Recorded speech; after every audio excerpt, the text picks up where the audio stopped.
نكون موجودين ونكون ممثلين لكل القطاعات الزراعيه اللي هي الموجوده واللي بتمثلها نقابه الزراعيين في اسكندريه.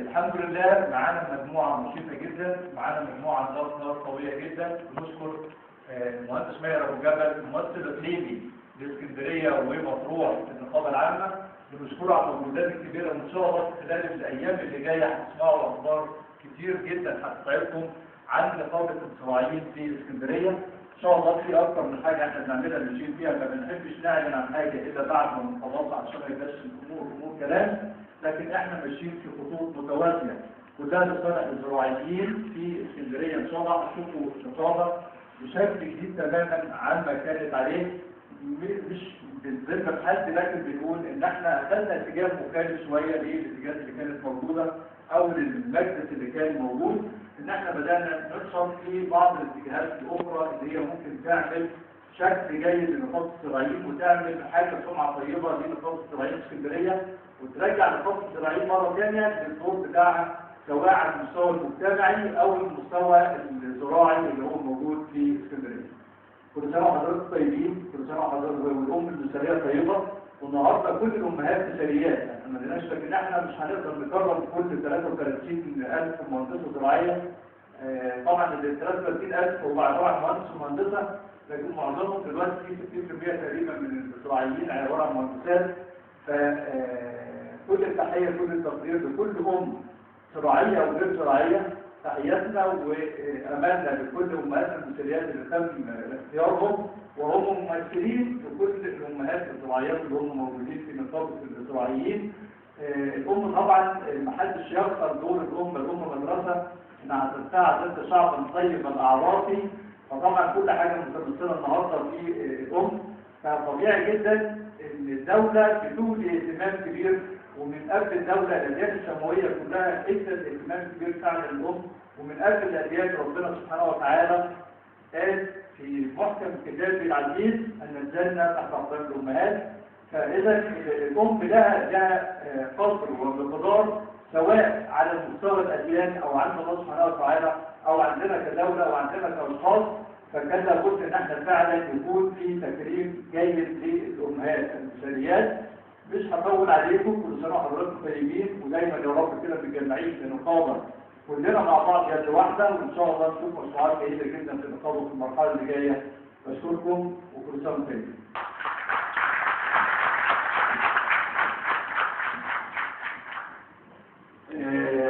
اسمحوا لي ان انا اقدم طبعا اخويا العزيز والمهندس الزراعي المهندس علي مرسي، رئيس حي وسط ونائبا عن سيد المحافظ. بسم الله الرحمن الرحيم. انا اولا بشكر الدكتور مصطفى على دعوته الكريمه. تحياتي للمنصه وجميع الحضور. انا مبسوط جدا ان انا في وسط بيتي حاسس بالانتماء للنقابه للزراعيين بالذات. كل سنه وانتم طيبين للامهات المثاليات. كل سنه وانتم طيبين لكل يكفي ان الجنه تحت اقدام الامهات، والشاعر قال الام مدرسه ان اعددتها شعبا طيب الاعراف. كل سنه وانتم طيبين. تحيه للامهات اللي عايشين وربنا يبارك لنا في اعمارهم، والف رحمه ونور على امهاتنا اللي سبقونا للاخره، ويا رب يرحمهم ويدخلهم فسيح جناتهم. كل سنه وانتم طيبين، ويا رب نتجمع فيكم دايما، وفي نقابتنا اللي مسارها اتغير زي ما قال الدكتور مصطفى. ربنا يبارك فيكم جميعا، وكل سنه وانتم طيبين، واشكركم على دعوتكم، وشكرا. السلام عليكم ورحمه الله.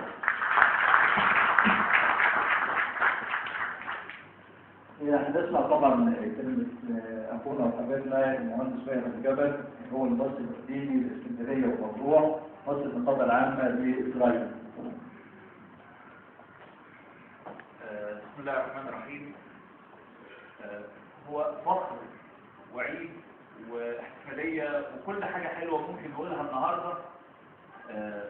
بجد ما تعبرش عن اللحظه اللي ممكن نبقى بنتكلم فيها النهارده. اكيد كان في احتفالات كتير لعيد الام قبل كده داخل نقابه الزراعيين. للامانه المجهود اللي عملته اختنا المهندسه نعيمه رجب مقرره لجنه المهندسات الزراعيات في اسكندريه كان مجهود رائع جدا في فترة صغيرة جدا. أنا كنت أتمنى إنه يبقى أحسن من كده، بس أوعدكم من النهاردة إن السنة الجاية هيبقى الاحتفالية لكل أخت وأم لينا هتبقى السنة الجاية أفضل من كده.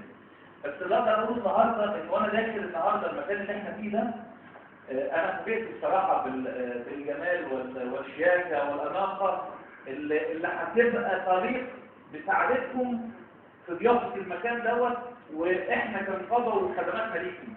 أنا بشكر الدكتور مصطفى للأمانة لاختياره الموقع أو للمكان دوت علشان تبقى بداية مش من داخل النقابة ولا مبنى النقابة، لأنه صغير على إننا نعمل احتفالية بالجمال والحلاوة اللي إحنا فيها النهاردة دي.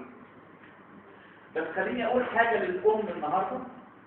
الأم النهاردة هي حضراتكم، هي المهندسة الزراعية، هي اللي بتجهز لنا الجيل اللي جاي، هي اللي النهاردة هيبقى عليها مسؤولية كبيرة جدا احنا منتظرين منها اكتر من اللي بيتقدم. الفترة اللي فاتت انا واحد من الناس اللي كان عندي جزء كبير من السلبية ناحية اولا بلدي ثم نقابتي ثم مهنتي. ارجو من حضراتكم وارجو من كل ام النهاردة موجودة اللي ولادها مش في زراعة فهي تشجعهم على ان هم يعملوا حاجة لبلدهم. بلدنا فيها قيادات رائعة قدامنا على المنصة، مجموعة قيادات رائعة. مهندس احمد حلمي قيادي رائع، مهندس قيادي رائع، الدكتور مصطفى مهندس قيادي رائع، المهندس علي مرسي، المهندس مصطفى السيد. انتوا اللي هتخلوا الاجيال اللي جايه فيها قيادات زي دي ان شاء الله افضل. انتوا اللي من خلالكم مصر بلدنا تقدر تعيد مجدها وتبني بشكل افضل ونعدي المرحله اللي احنا فيها دي كلها النهارده. مش هطول كتير قوي في الشغل الجدلي بتاع بلدنا وبنحبها وهنشتغل عشانها، انما انا هستسمح حضراتكم اقول لكم ان النقابه في الشهرين اللي فاتوا او اقل من الشهرين اللي فاتوا قدمت لحضراتكم ايه. كنا بسرعه بنقول في جولاتنا الانتخابيه واحنا بنمر، وكان دايما يقرص عليا الدكتور حمدي عماره يقول لي انتبه للتعليم، الدكتور محمد الشحات يقول لي انتبه للصحه، المهندس عطيه يقول لي خلي بالك، المهندس الزراعي عايز خدمات. بدأناها وبسرعة، وكان الأكاديمية البحرية والتعليم بنعلنها لحضراتكم للي ما يعرفش. الأكاديمية العربية للعلوم والتكنولوجيا، الأكاديمية البحرية كلنا نعرفها. قررنا إن ما يبقاش التعليم من جوه النقابة في صالة ماهر عنده معلومتين عن الأسمدة أو عن التسويق أو عن الإدارة يخش يقولهم وندي شهادة ملهاش قيمة. أنا رأيي إن ما كانش ليها قيمة ندي لحد شهادة من جوه النقابة، إنما لو أعطيته نفس الشهادة دي من الأكاديمية البحرية هيبقى لها قيمة لما يطلع بره ويقول للشركات أنا دارس أو عامل نفس الدورة التدريبية دي جوه الأكاديمية العربية للعلوم والتكنولوجيا. الأكاديمية أول دين أو أول بروتوكول تعامل تم معاهم تم في معهد النقل البحري من خلال ماجستير لوجستيات تصدير الحصولات الزراعية. بشرى لحضراتكم كأمهات ولأبائنا ولإخواتنا، كل حد عايز النهارده يطور نفسه ويتعلم وياخد ماجستير هيروح الأكاديمية في المعهد ياخد خصم 35%. أعتقد ده رقم هايل، وأقول بالأرقام عشان نعرف قيمة التغيير. هو $1250 للترم، محسوب الدولار ب 8 جنيه و5 أو 15 قرش.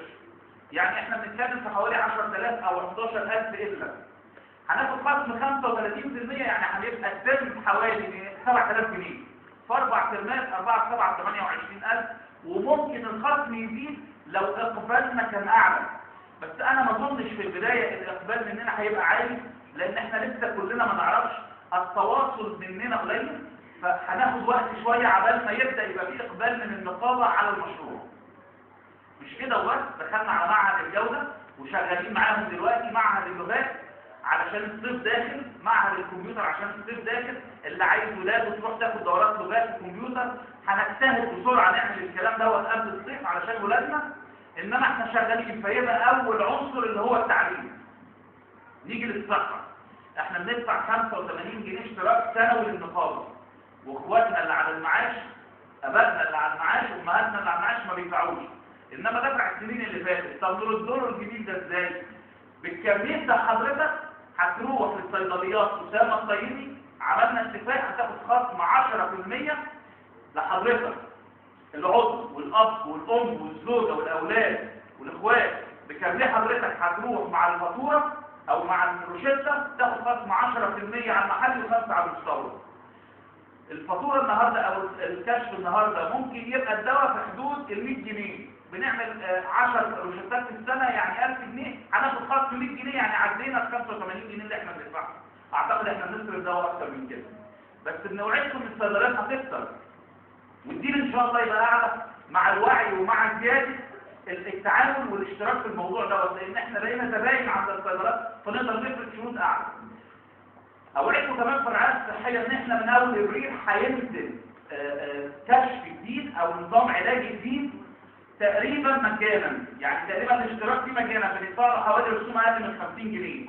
هناخد خصم 50% على الاشعاعات وعلى التحاليل من تقريبا كتير من المعامل اللي مشتركه معانا في الموضوع، يبقى مش لازم ابقى عضو في الرعايه الصحيه اللي بيخش لها 10 و11 و12، يعني شهر 10 بنيجي نفتح الباب نقفله في 12. طيب اللي ما اشتركش في الفتره دي ما بيستفدش معايا، لا انا بديلك فرصه ثانيه في مشروع ثاني اسمه بيت، ده عملناه مع النقابه العامه، انا بديه لكم من النقابه العامه. ده مشروع جديد هيدي لحضرتك فرصه تاخد خصم 40% او 50% في كتير من التحاليل والاشعاعات اللي بتعملها طول السنه. طيب يبقى دي الرعايه الصحيه ودي التعليم. جزء في الرعايه الصحيه اخيرا، مستوى الرعايه الصحيه عندنا في اسكندريه والتغطيه بتاعته للامانه من النقابه العامه قليله، يعني عدد المستشفيات قليل وعدد العيادات قليل والمعامل التحاليل والاشعاعات قليله.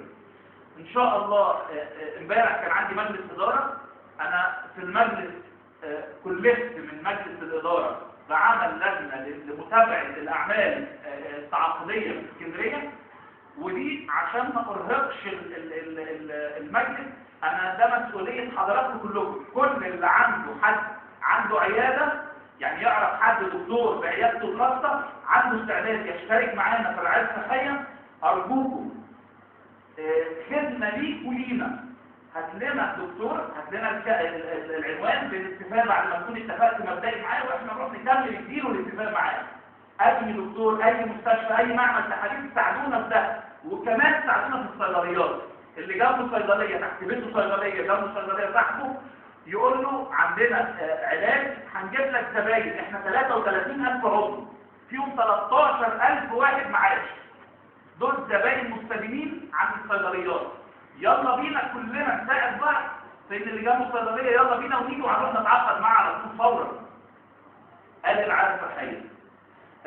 المصايف السنه دي انا طبعا طلعت، انا اسف، بره احتفاليه عيد الام، انما انا برضه بنجازي الام بان نقول لها الانجازات اللي موجوده او اللي عملناها على الارض. لجنه الرحلات السنه دي بعد موافقه مجلس الاداره زودت عدد افواج رحلات مطروح. الامكانيات اللي متقدمه قليله، احنا تحت ايدينا 16 شقه. ال 16 شقه كانوا بياخدوا 20 فوق. انا معكم في حفل نقابه الزراعيين نبيل البحر. بدايه من نص مايو